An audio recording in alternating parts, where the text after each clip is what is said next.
So in this video we are going to see about the teres minor muscle. The teres minor is a muscle in the shoulder girdle.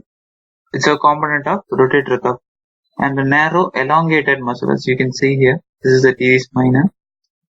Then the teres minor contributes in the stabilization of glenohumeral joint in the proper motion of upper limb.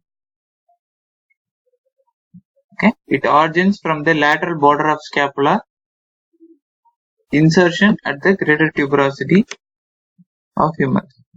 So this is the medial border and this is the lateral border. So we can go deep here. So this is the medial border and this is the lateral border.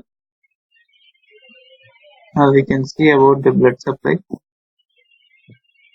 Circumflex scapular artery gets originated from axillary artery. Then we will see about the innervation. It's innervated by the axillary nerve C5 and C6. Now we will see the actions for the teres minor.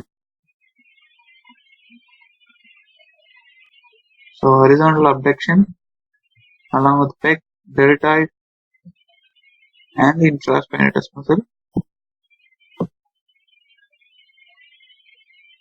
Yeah. Then shoulder lateral rotation.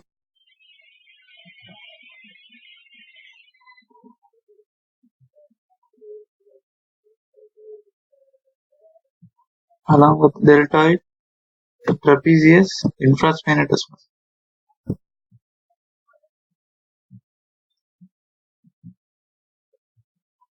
And shoulder abduction.